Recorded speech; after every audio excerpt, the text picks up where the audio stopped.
I'm so excited. It's freezing here today, and I'm going to give the ducks, well, all of the poultry, some porridge, some oatmeal. I've never given them it before, so I'm really excited to see how they react. It's how we get our kicks here on a small holding. Nearly there. Let's have a look. This weighs a ton. Come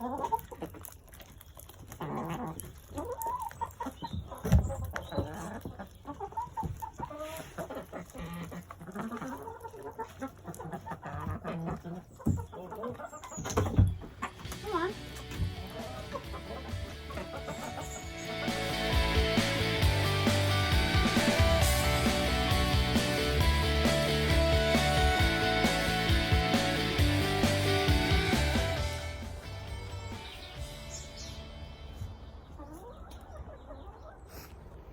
Let me show you what I've been doing this morning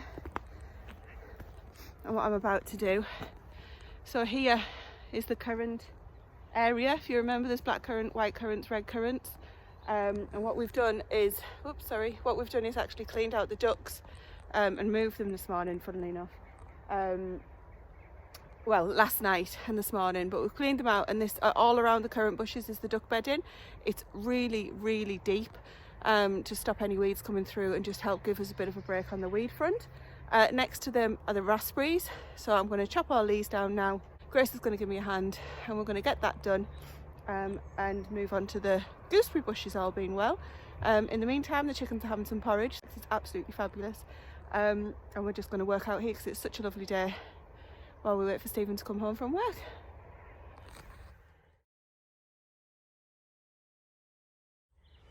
So this is my bucket of canes.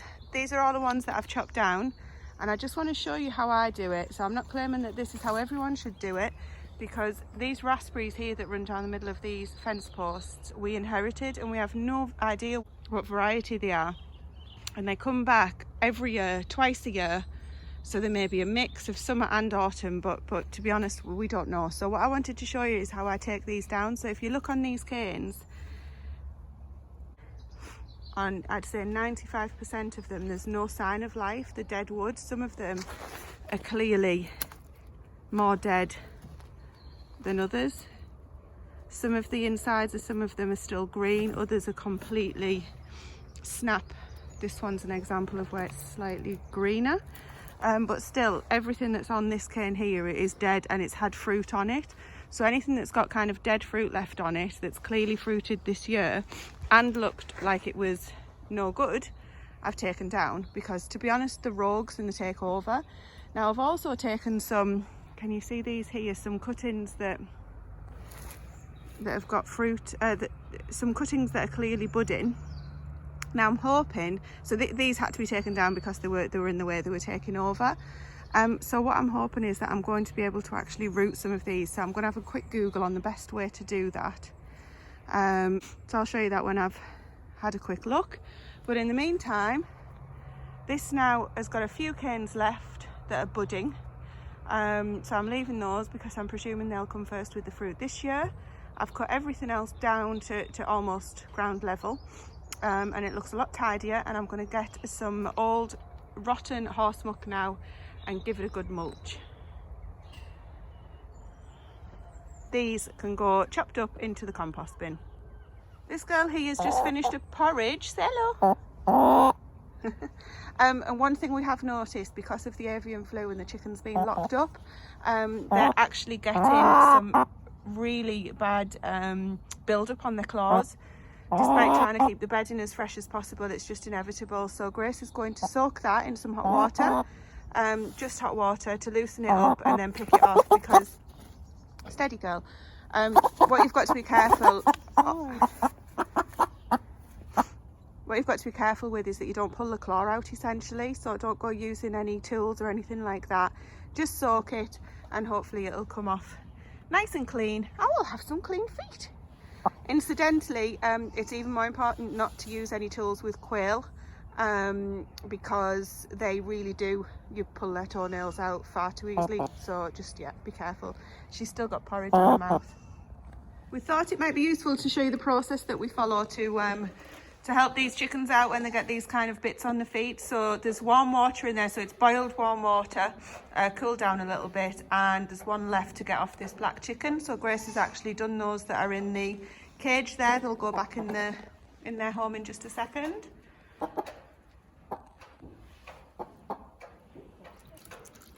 So she's just got some kitchen rolls, some tissue paper, and it's just literally soaking it until it works through, softens it off. It takes a while, but you can actually see on the piece of kitchen roll next to her over here, they're the ones that she's already taken off. So it's good to keep a lookout for them poor things. Some absolutely massive ones.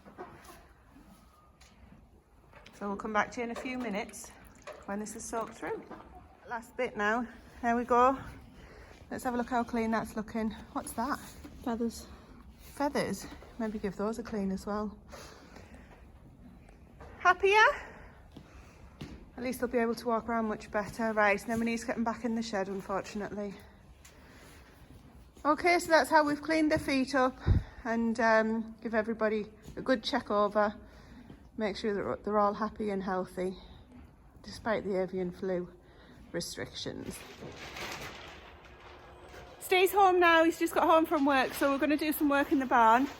Finished outside for the day, but we've just taken a hay delivery, haylage and delivery of some bedding.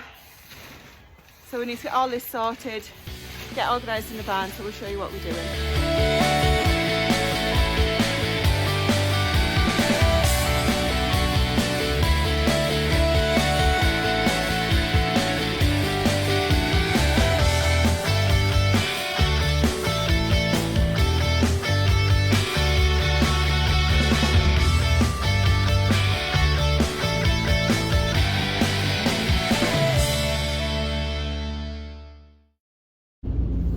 Good morning everybody, it's Sunday morning and sorry for the bouncy footage, but we are en route.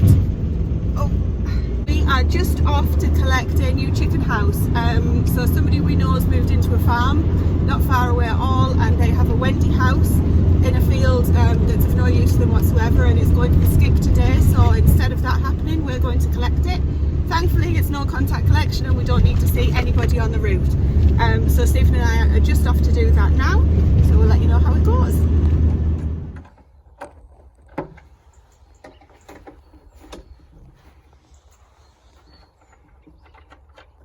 Oh, if I loosen these nuts, you cut them off? Yep.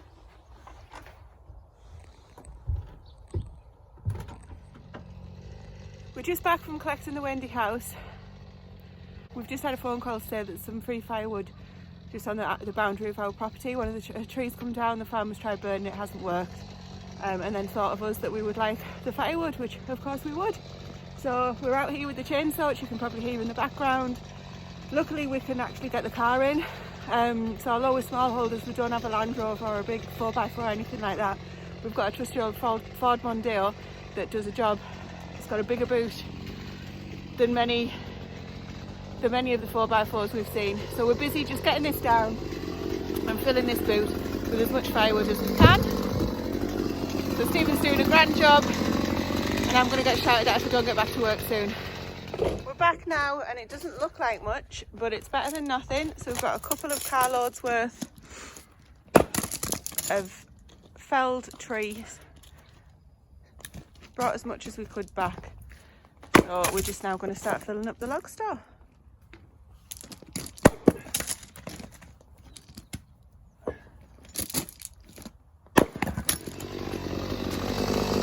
I'm about 10 barrows in and Steve's still chopping. My nose is running and my back's hurting.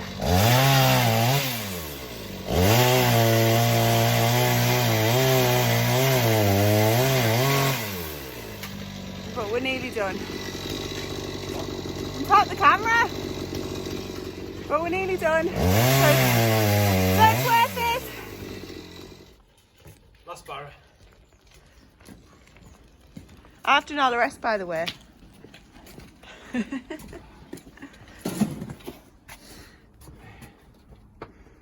do you think of my stacking skills? Good. Better than I expected.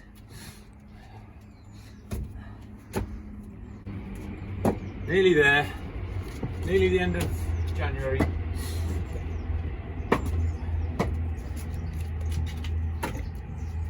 Forget what we've already cut from down there, it'll be nearly full. What, do you say we're about a third full? Third full after this, and then if we put that in from down there, it should be half.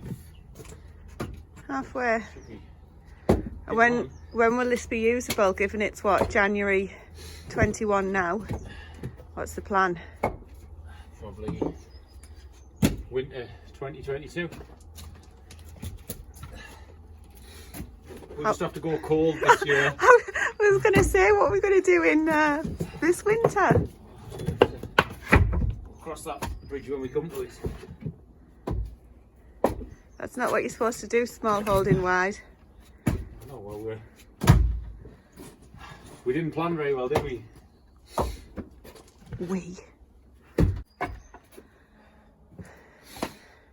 Good job.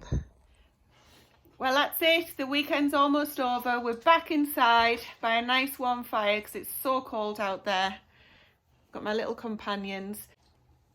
Stephen's just put his feet up and we've got a roast chicken in the Aga. So I think that's about it for us for this weekend. So we hope you've enjoyed watching, and please like and subscribe and join us next time. Bye for now.